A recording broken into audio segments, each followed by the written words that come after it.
is Pedro Costa. I'm from Rio de Janeiro, Brazil, and this is a part of my research in the Laboratory of Composites and Adhesives from Cefet, Rio de Janeiro. My advisor is the doctor scientist Dona Mariana Banea. And today I will talk about the watertight and failure modes of additive manufactured polymeric material with different coats.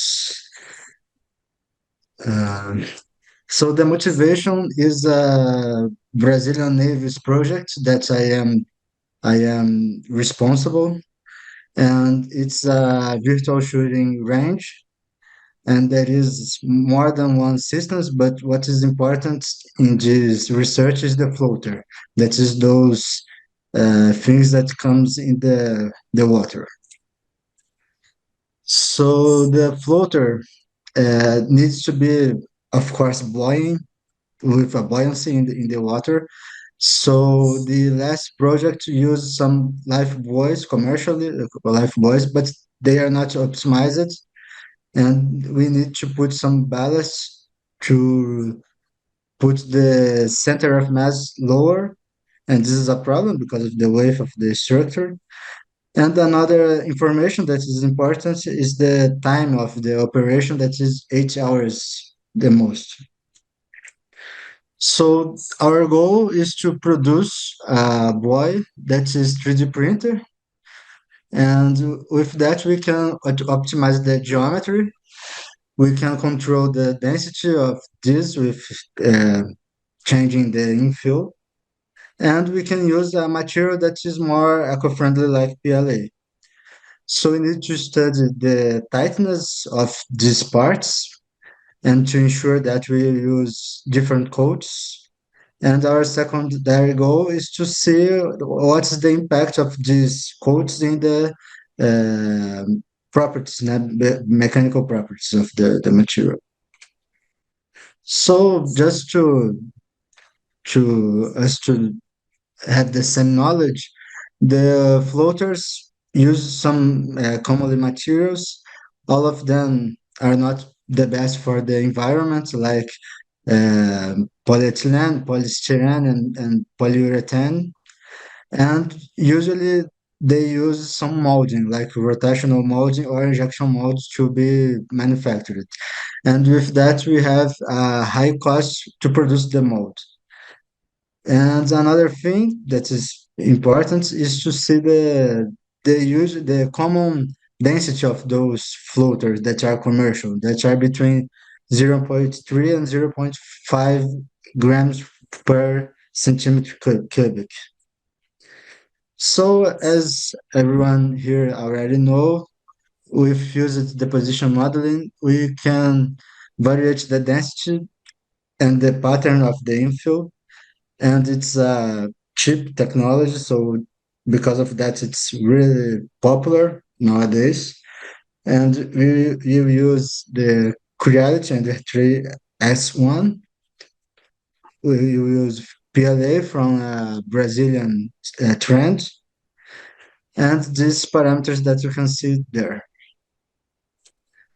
So the coaches that we study was the epoxy resin, polyester resin, and water-based paints.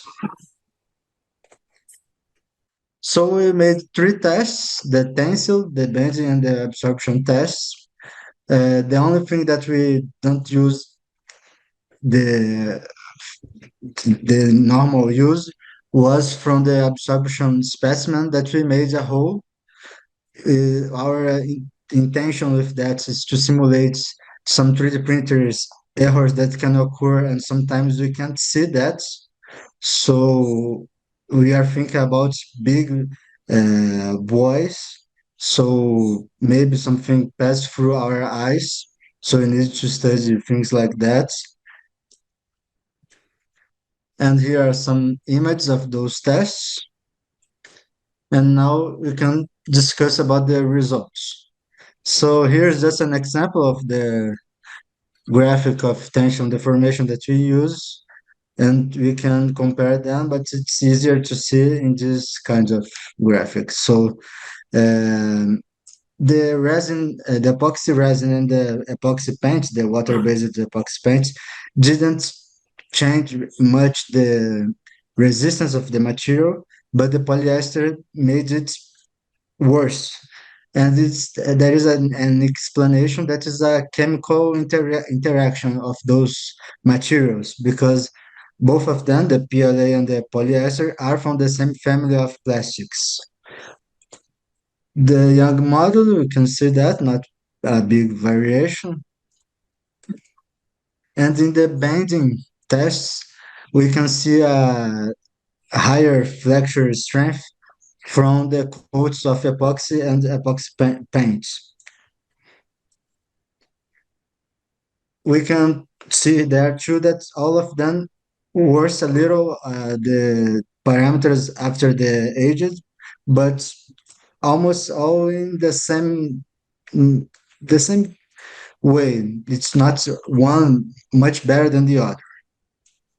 So one thing that is important to see the potential of boys 3D printed with FDM is the density. Here's just an example, a simple example. When we think about the parameters that we use in our tests of walls, number of walls, 10% of infill, we have a little less than zero point 0.3 grams per centimeter cubic. So it's the lower value of the commercial that we usually found in the commercial in the market.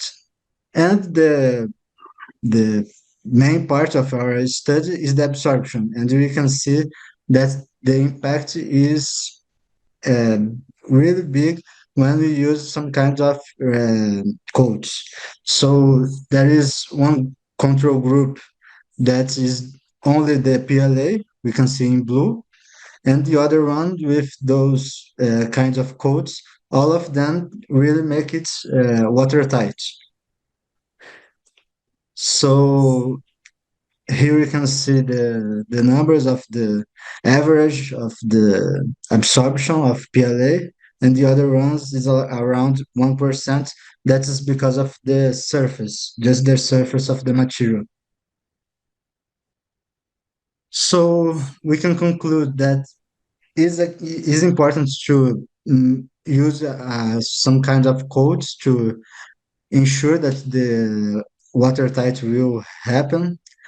All the coaches that we try was coaches that already are commonly used in the Navy environments, and all of them were satisfactory.